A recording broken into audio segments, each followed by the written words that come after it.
दोस्तों आज की सबसे पहली और बड़ी खबर, झारखंड के 32 लीडर स्कूलों को मिलेगी सीबीएसई की मान्यता।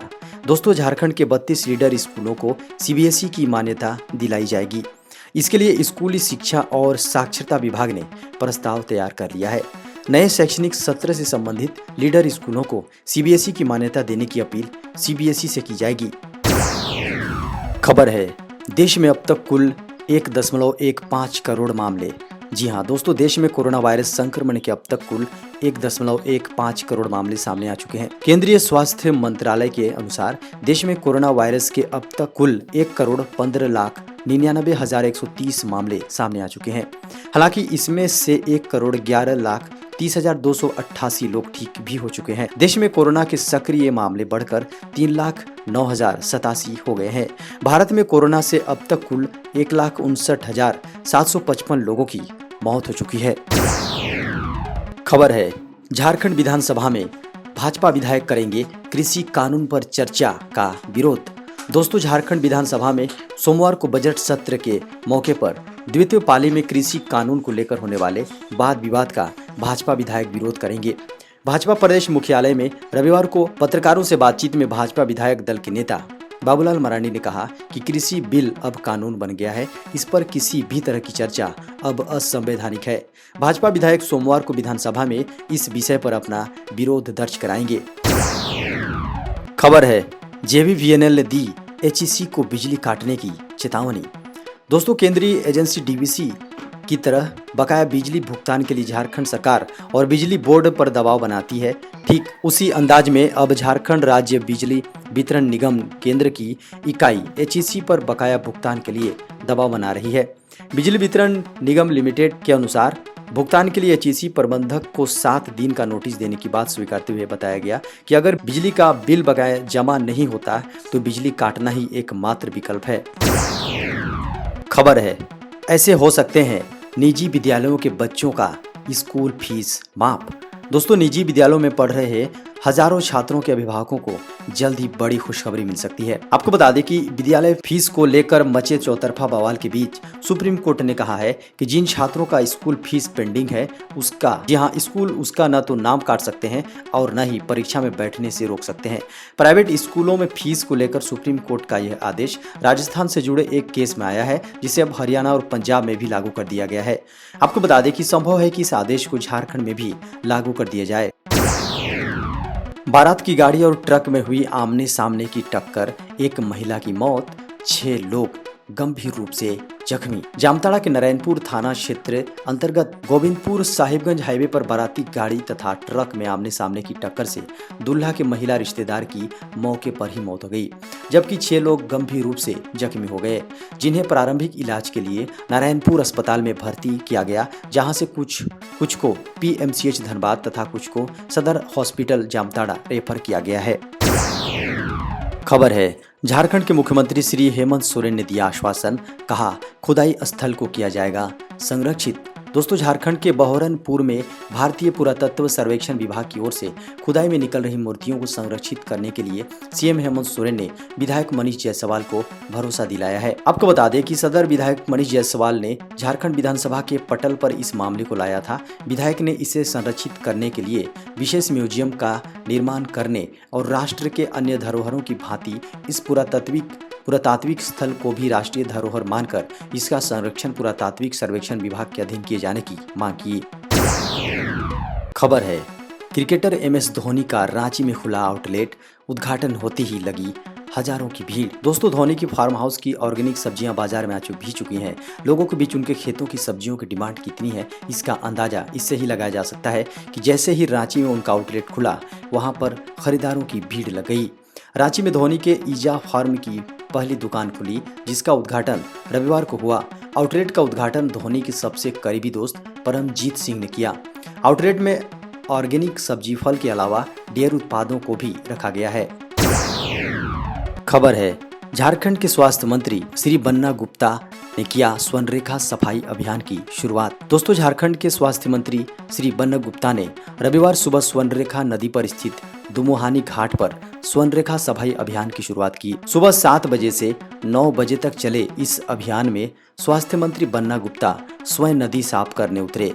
चेहरे पर मास्क और हाथों में ग्लव्स पहने हुए बन्ना गुप्ता अपने हाथों से जलकुंभी हटाकर अलग करने लगे। साथ ही उन्होंने एकत्रित हुए कचरे को भी डिस्पोजल करने की व्यवस्था की। इस अवसर पर उन्होंने कहा कि जमशेदपुर की लाइफ लाइन है स्वर्णरेखा नदी। जमशेदपुर की स्थापना में इस नदी का बहुत योगदान है। मैंने जमशेदपुर में जन्म लिया है, इस धरती ने मुझे बहुत कुछ दिया है, अब मेरी बारी है। खबर है, आरक्षण की सीमा बढ़ाने के लिए झारखंड सरकार सुप्रीम कोर्ट में रखेगी अपनी बात। दोस्तों, झारखंड सरकार आरक्षण पर जल्द ही बड़ा फैसला लेने जा रही है। मुख्यमंत्री हेमंत सोरेन ने झारखंड विधानसभा के चालू सत्र में आरक्षण से जुड़ी बड़ी घोषणा की है। उन्होंने कहा कि राज्य में 50% से अधिक आरक्षण बढ़ाने के लिए राज्य सरकार सुप्रीम कोर्ट में पक्ष रखेगी। आपको बता दें कि सर्वोच्च न्यायालय ने सभी राज्यों से आरक्षण की सीमा बढ़ाने पर उनका पक्ष मांगा है। खबर है, रिम्स की मेडिकल की छात्रा ने फांसी लगाकर की आत्महत्या। दोस्तों, रिम्स के मेडिकल की छात्रा ने आत्महत्या कर ली, जिसके बाद रिम्स में मेडिकल की पढ़ाई कर रहे छात्र छात्राओं में शोक की लहर दौड़ पड़ी। आपको बता दें कि छात्रा न्यू पुंदाग स्थित सेल सिटी में किराए के फ्लैट में रह रही थी। उसने अपने घर पर ही फांसी के फंदे से झूलकर अपनी जिंदगी समाप्त कर ली। खबर है, झारखंड में निजी और सरकारी स्कूल फिर से हो सकते हैं बंद, सरकार उठा सकती है बड़ा कदम। दोस्तों, झारखंड में कोरोना वायरस के फैलाव को कैसे रोका जाए, इस पर विचार विमर्श चल रहा है।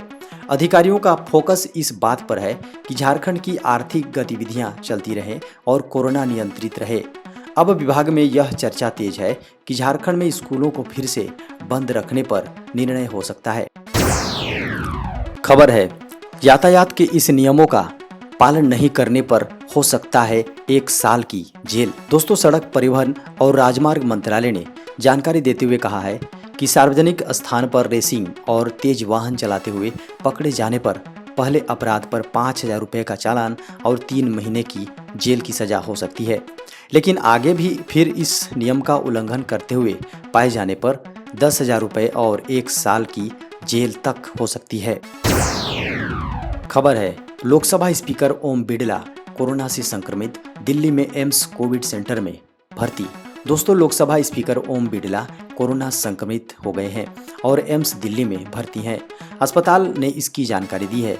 इसके अनुसार वह 19 मार्च को कोरोना पॉजिटिव पाए गए थे और 20 मार्च को निगरानी के लिए एम्स कोविड सेंटर में भर्ती हुए। अस्पताल के अनुसार फिलहाल उनकी हालत स्थिर है। आपको बता दें कि लोकसभा स्पीकर ऐसे समय में कोरोना संक्रमित पाए गए हैं जब संसद का मॉनसून सत्र चल रहा है। बजट सत्र का दूसरा चरण 8 मार्च को शुरू हुआ और 8 अप्रैल तक चलेगा। खबर है, पोस्ट ऑफिस में पैसा जमा करना और निकालना 1 अप्रैल से होगा महंगा। दोस्तों, पोस्ट ऑफिस ने ग्राहकों से बेसिक बचत खाते और चालू खाते पर पैसे के लेन देन पर अतिरिक्त शुल्क 1 अप्रैल से लेने की घोषणा की है। इसके अलावा आधार सक्षम भुगतान प्रणाली यानी AEPS के लिए भी अतिरिक्त भुगतान करना होगा। हालांकि यह भुगतान फ्री लेन देन की सीमा पार करने के बाद देना होगा। नए नियमों के अनुसार बेसिक सेविंग्स अकाउंट से 1 महीने में 4 बार मुफ्त पैसे निकाले जा सकते हैं। इसके बाद पैसे निकालने पर 0.50% या 25 रुपये प्रति लेन देन शुल्क वसूला जाएगा। हालांकि नकद जमा करने की सीमा तय नहीं है। खबर है, अब बच्चों के लिए आएगा नया इंस्टाग्राम ऐप। दोस्तों, फेसबुक की स्वामित्व वाली ऐप इंस्टाग्राम अब बच्चों के लिए एक नया ऐप लॉन्च करेगी।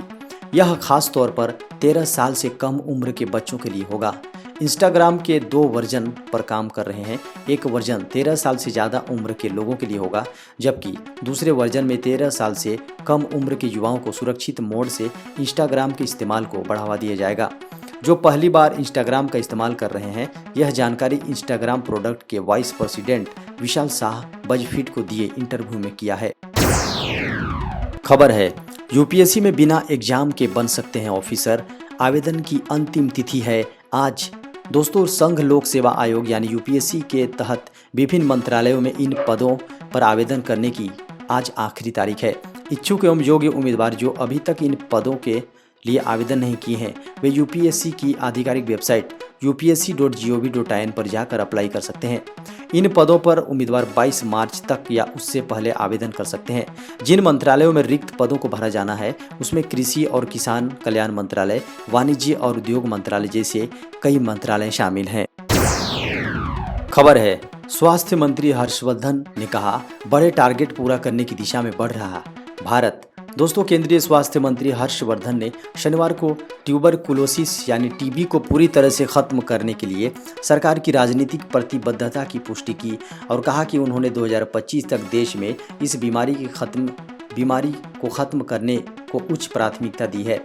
स्वास्थ्य मंत्री ने वीडियो कॉन्फ्रेंसिंग के जरिए टीबी समिट को संबोधित करते हुए कहा, हमारे प्रधानमंत्री नरेंद्र मोदी के मार्गदर्शन में हमने 2025 तक सतत विकास लक्ष्यों के तहत 5 साल में इस बीमारी को जड़ से खत्म करने का अभियान शुरू किया है।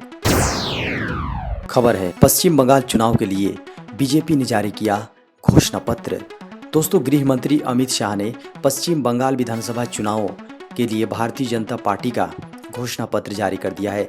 इस अवसर पर बंगाल भाजपा अध्यक्ष दिलीप घोष, कैलाश विजयवर्गीय, बाबुल सुप्रियो, दिनेश त्रिवेदी समेत कई भाजपा नेता मौजूद रहे। घोषणा पत्र जारी करने के बाद गृह मंत्री अमित शाह ने कहा कि भाजपा की सरकारें बनने के बाद ही सरकारें संकल्प पत्र पर चलने लगी हैं।